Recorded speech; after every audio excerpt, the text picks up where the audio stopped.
I met Jim Erwin at the 2014 SHOT Show through some mutual friends of both of ours who are really, really good friends, Butch Whiting and Josh Cleghorn from Cryptech. And Jim and I just seem to hit it off. He's such a jovial, funny guy, and he's very charismatic and always the life of the party.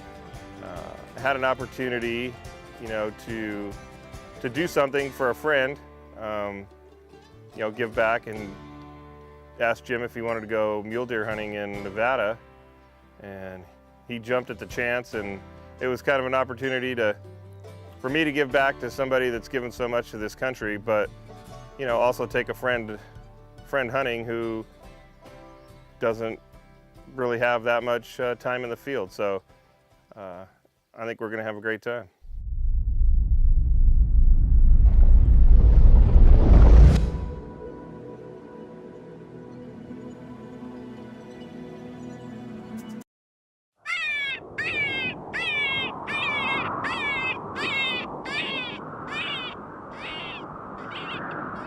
So we're here at Wall Canyon Reservoir, Nevada.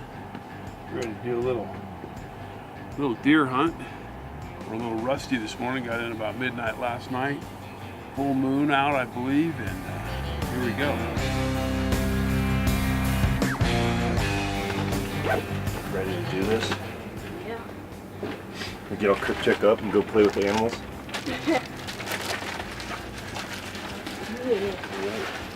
High five to the face. Ow. You know, this particular area in northern Nevada that we were hunting, you know, I grew up hunting since I was a kid with my dad, you know, same age, maybe a little younger than Joey. Last year I was in this area with Connor, one of my closest friends, and I've also been to the area with my dad a few times on his hunts, and I was nervous for Jim, but I've had a lot of experience in the area, so it was fun to help someone who's never hunted before. I want you guys to sit here for about, just till that sun hits the side of that hill right there in that whole bowl. Okay. Because you should be able to see everything. All right. With the sun. And then take the road to the left and go up that hill. We're out on this day one on this hunt, and we got the two side-by-sides. You know, so we have two groups. Clint's driving the lead side-by-side, and Mike's driving the back one that I'm in. We come to find out real quick that Clint's got two speeds on his. Flat out and stop it.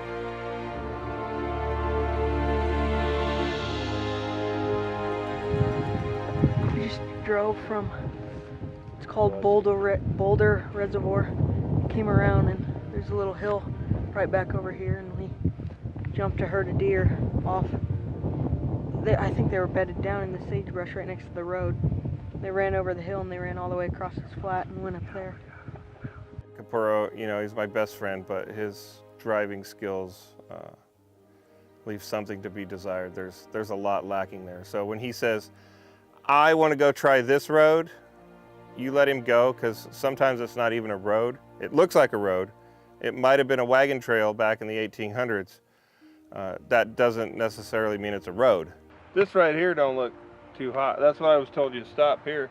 Right, we've hit stuff earlier in the dark that's almost as bad as this. If you get a guy on the low side, just to make sure there's no sort of tilt. I swear his side-by-side took more damage in day one than it probably most people's would take in a whole season. I think so. But on that sidewall, you'd want to overplug it. Yeah, we'll make sure you just put a couple few in there. We beat you guys up the mountain by like 1 hour. Wow. My machine help will keep yours. He's definitely like 20, 30 most times. Yeah. Yours for a couple days and break her in. Even the odds. Let me break yours in. Yeah, that boy, he's rough on his gear, and it's pretty funny. He's calling back like, "Are you guys coming? You hurrying up?" And it's just like, dude, this is like a rock field, and you're just blowing through it. So it caught up to him later in the hunt.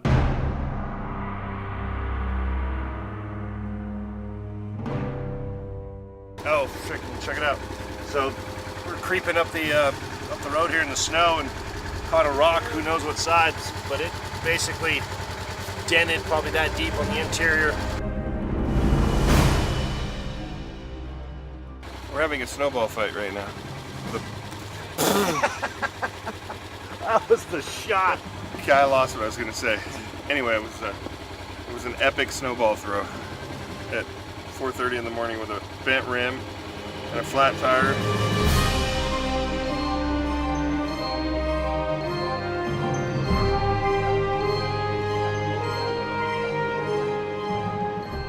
We decided to limp it back and basically destroy the rim and the tire in the process, and load that thing up and drive about an hour and a half into a local town so we can get a new tire and rim and get that thing fixed up and back on the hunt.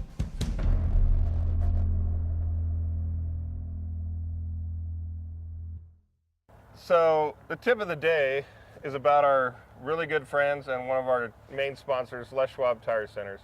You know, the only thing I can say about Les Schwab, if you need tires and you need great service, go to Les Schwab. They've always treated us, you know, with 100% customer satisfaction. Well, and obviously for the show today, you know, the diversity of Les Schwab showed that they could give us some nice new set of tires for the machine. And if you break a tire on your truck, they got everything you need.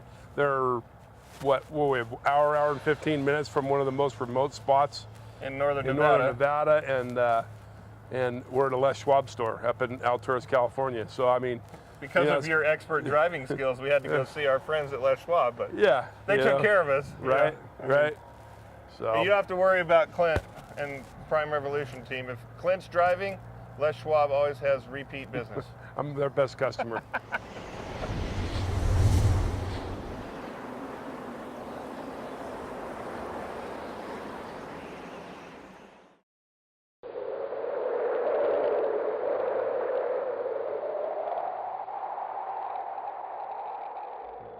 I'm getting skunked right now. My cow hunt, nothing. And then I went on a hog hunt in California last week, nothing. Well, he says you're a good hunter, so I'm relying on you here. The first deer we got to see, we weren't out of camp very long, and it was just getting light, and we see this small buck with about six doe. You know, right off the bat, here's this nice big 4x3. From right then, I figured this was going to be a successful hunt. I was like, we're seeing stuff right out the gate. This is a good spot. The guys have done their homework. He's like a 22-inch, 23-inch three-pointer, I think. There might be another one there. I can only tell there's one buck.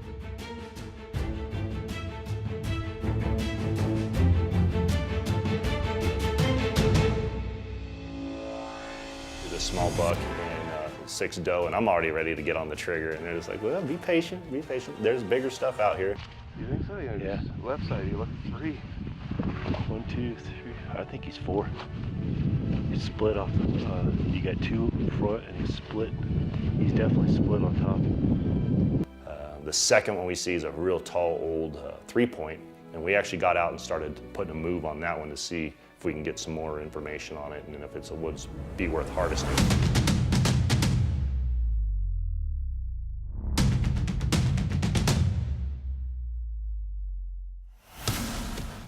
I was all for it. I think we got within about 250 yards, and I felt confident that I could hit it with my Falcor AR 308. He was like, Mike, that's a big one. And I'm like, yeah, that's a big one. I said, if he was a 4x4, I said, we'd definitely, you know, definitely let him have it. Started trying to make a move on him, see if he was worth shooting, and we ran into a couple issues with it, with some of the does around him and moving away from us. And while we were tracking on that 3-point, off to our right up on this ridge line was a 3x4. It was a pretty good size. Was he a 3x4? Yeah. He's a 3-point, 3x3. We saw him up there. There's a 4-pointer down here, a little buck. Yeah. So one of these days we'll go just what we just did and then go to the next one. You know what I mean? Yeah, but I mean, we had deer like All over. No, I know. What I found on this hunt right off the bat is day one, we're in this thing for a couple hours, we're already seeing animals, some of them that we could potentially shoot, but just thinking about, okay, do we want to harvest this one or do we want to be patient? So it's about high noon, we're making our way to another part of the zone, see if we can't find any bucks in that area. I saw a doe in the juniper trees. She was just kind of standing there.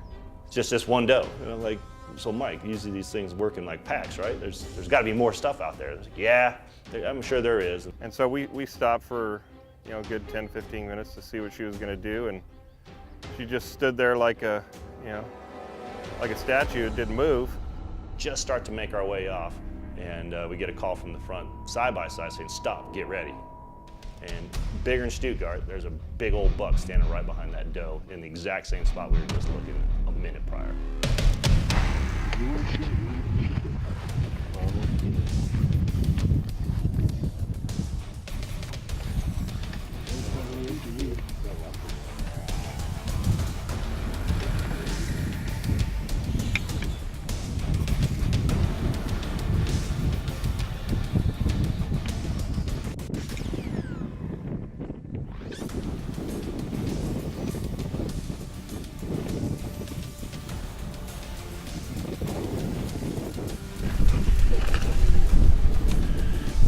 You got him?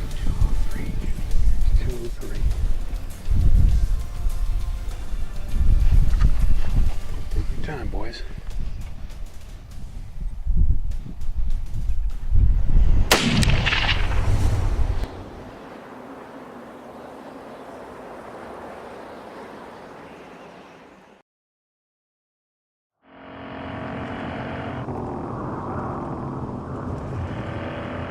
So we get out of the side-by-sides, and Clint's got the spot and scope on this buck, and I'm walking towards him and kind of glassing this thing with my AR as well. And I'm already getting excited. Like, it's a good-looking buck. It's got a lot of character. It's big.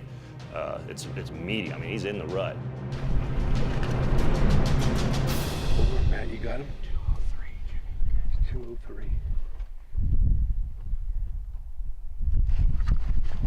Take your time, boys.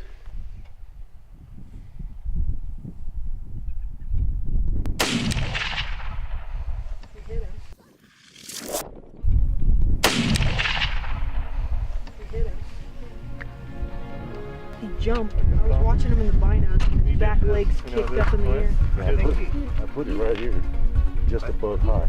You think he hit him? Oh, yeah. Yeah. I think he did too. Hey, he made a whole living, his whole life is shooting at things. I'm pretty certain he hit him. I was looking through the spotting scope when Jim let the shot go, and I could hear the whack. Little wiggle. I'm sure you popped him. I'm sure you popped him. And when he came, when the does come out and stop, Made me tingle. they all just looked back. They all looked down at him. Yeah, I saw I was that. getting set up for the shot. I saw myself kind of reverting back to my sniper days. Everything was just methodical. I was getting set up. There was no excitement in there, and I was just getting the crosshairs where it needed to be, dialing it in, and getting ready to make the shot. That's where he was. And then this way. Once the shot was made, and I was about halfway to going to find it, about halfway there is when I started getting, shaking and antsy, and it was just like that thrill was starting to set in. Super wide. I was like, Yeah, it was an old buck too. Sounded like a good hit to me, and everybody kind of agreed, and Jim was very confident and comfortable with the shot he made. I'm looking for blood. Here's where he dug it. I was on him. Like, all that training I've done got me through the execution, calm and methodical. Got him? Good job, brother. That was a nice deer. Great job, man. Now the excitement's starting to build up, and we're high-fiving with the kids, and Mike and Matt, and everybody's getting excited, and that's when I started shaking and just really starting to lose it a little bit. That's awesome, dude. Nice. Congrats, brother. Well, you got another The deer. opportunity. Absolutely. He's got 5x5. 5x5. Shoot. Nice eye guard. Look at that. You were the man. That's awesome, dude. Not bad for a first one. That's beautiful. Awesome. Yeah, man. That's so awesome. The challenge became, once we decided to make the shot, was to get a clear shot, because that same doe was still standing right there in the middle of it, and the buck was behind it, so I didn't have a clean one on it. And lo and behold, that doe just moves out of the way for me. And there it was, about a 203-yard shot, clean, no miss, quiet. I don't know, I wouldn't say it was quiet. It was a pretty loud shot, but I was quiet inside. Good guess on the range, huh? Yeah, beautiful Look at buck. the math on him. Thanks for the opportunity. That is awesome, brother. Thank you for letting me shoot first and enjoying such a Oh, wonderful experience, especially day one after dreading getting skunked 3 in a row. Hey, it's karma, baby. And, yeah. It's what you get when you protect us forever. You get to shoot first forever. Amen, brother. Absolutely. Thank you, buddy. Good job. Appreciate it. I've been on several hunts where I was just a participant, you know, and helping pack meat out and this and that, but this is the first time I actually was able to be the hunter and be supported. For all of us to be there and be a part of it was something special to all of us, I know. It was a wonderful and just an exciting experience, and to be my first time and be able to do it with such a great group of people, and to include the kids. I mean, it's just it was a great, great opportunity and experience. They're trying to confirm if they have weapons or not. Eagle 6, Saber 3. Roger, we're observing area, negative contact. Saber 3, Eagle 6. Where, if you find out where they are, negative contact, the north and south end, because I'm looking on some of their drives. All right, these guys definitely got weapons. The wreckage of this life can build you or tear you down. What motivates you when there's no one?